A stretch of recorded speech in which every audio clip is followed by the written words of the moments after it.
Olá, amigos do canal Arrequi. Um bom domingo a todos. Antes de tudo, a semana que se encerra entre Palmeiras e Flamengo foi um reflexo da vida dos dois clubes mais poderosos hoje do futebol brasileiro, que culmina com a superioridade inconteste do rubro-negro carioca, que acaba de vencer o jogo entre os dois no Allianz Parque por 3-1, em jogo que estava 3-0 até quase o final da partida. O Flamengo sobrou em campo mais uma vez, como já havia sobrado no jogo do turno no Maracanã, quando fez 3-0 e provocou a demissão do Filipão no Alviverde paulistano. Será que acontecerá um roteiro parecido agora? Pela cara do Mano Menezes no túnel, novidades estão a caminho por aí. Não me espantarei. A festa rubro-negra já começou mais cedo com o título sub-20 do Menguinho, que já tinha sido campeão sub-17, campeão brasileiro sub-17 e campeão brasileiro profissional, há uma semana atrás essa. O sub-20 ganhou de 3-0 do Palmeiras no Rio e foi campeão. Quando o jogo terminou, estava começando o jogo aqui em São Paulo. Jogo, lamentavelmente, com torcida única.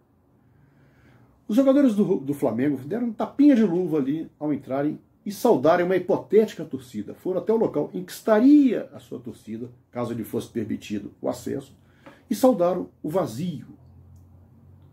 E o jogo, seguindo a toada determinada pelas autoridades paulistanas, coveiros do futebol, diga-se de passagem, foi um jogo de um time só, o visitante.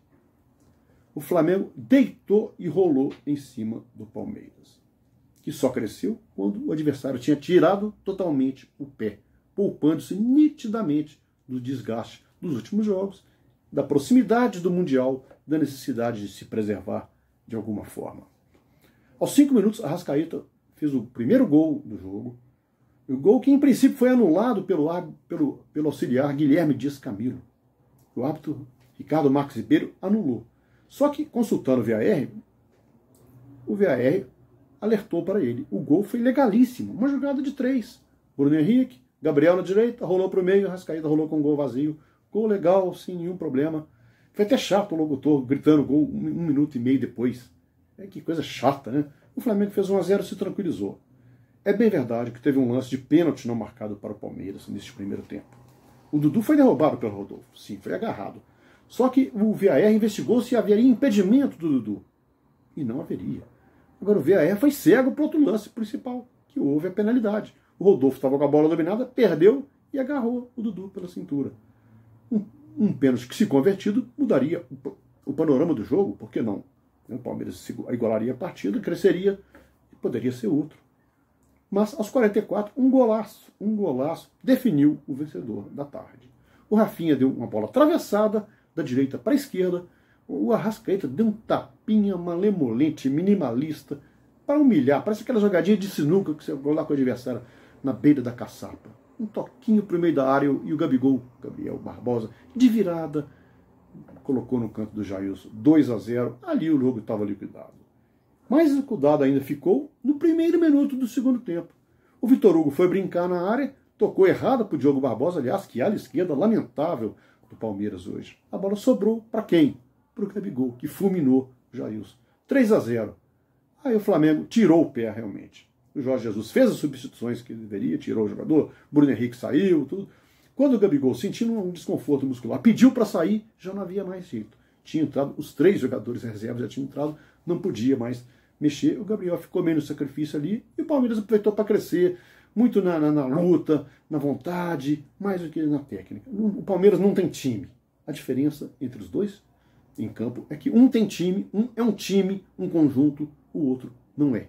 Poderia ser com o elenco que tem. Aos 14, o Bruno Henrique acertou um balaço na quina da trave, no travessão, na junção. Aos 34, o William, que entrou no time, e assim como Scarpa, mostraram os dois que não podem ser reservas nesse elenco palmeirense, o William carimbou o travessão também. Aos 37, o William mandou para dentro do gol, mas ele foi anulado porque ele voltava de impedimento no primeiro lance quando ele recebeu, serviu o Dudu serviu de calcanhar para ele fuzilou, mas ele estava impedido no primeiro lance, bem anulado. E aos 37, aos 38, aliás, o gol de Matheus Fernandes para o Palmeiras. Tem um pouco mais de justiça pelo final de jogo do Palmeiras, mas na base da vontade, da garra, da entrega, de querer fazer alguma coisa diante de sua torcida, só ela estava no estádio, mas não deu. Ganhou o melhor. A diferença é brutal. A diferença de pontuação é cada vez maior. São 19 pontos. É muito ponto. É muito ponto. Não dá para igualar, não. O Flamengo está sobrando, principalmente em relação ao Palmeiras. Consequências virão? Vamos aguardar. Não me espantarei se isso acontecer. Em Santa Catarina, o jogo se encaminhava para o final com o Fluminense vencendo o Avaí por 1-0. Um gol de Marcos Paulo aos 35 do primeiro tempo. O Fluminense chegaria a 44 pontos e escaparia matematicamente da queda. Mas um pênalti aos 43 minutos. O João Paulo cobrou, o goleiro Marcos Felipe defendeu, mas ele tirou os 2 pés da linha para praticar a defesa. Pela regra, teve que ser anulado. O árbitro estava mostrando cartão amarelo para todo mundo, para o Marcão no banco, para o goleiro e tal. O mesmo João Paulo cobrou, dessa vez bem, empatou o jogo, que adia um pouco a saída matemática do Fluminense. Mas com 42 pontos, ele não vai cair. A parada está entre Ceará e Cruzeiro. O Fluminense já escapou. Ele tem 2 jogos pela frente. E talvez não precise nem chegar aos 45, que todo mundo fala. E, finalmente, em Goiânia, outra vez o visitante se deu bem. Fortaleza de Rogério Ceni 2, Goiás 1. O time do Rogério ultrapassa o adversário na tabela, sobe para 9º. Que campeonato do Rogério, hein? E lembrar que teve time que não quis que ele trabalhasse de graça esse final de ano. Ele se ofereceu aos dirigentes do Cruzeiro, quando os dirigentes se propuseram a demiti-lo após o empate com o Ceará. Ele falou que não abriria a mão do salário para salvar o time do rebaixamento. Não quiseram demitir, buscar o Abel. O Rogério voltou para Fortaleza. Fortaleza pegou o elevador, subiu. Não só se livrou do rebaixamento, como já está na Sul-Americana e está até matematicamente ainda sonhando com a Libertadores. Claro que isso não vai acontecer, mas está ali, 9º lugar na tabela. O Rogério sai novamente em alta do Campeonato Brasileiro. Bruno Melo fez o primeiro gol do Fortaleza, gol de cabeça. Oswaldo, uma jogada muito bem feita. Aos 25 aumentou, aos 15 o primeiro, aos 25 o segundo. Aos 43, o He-Man Rafael Moura diminuiu.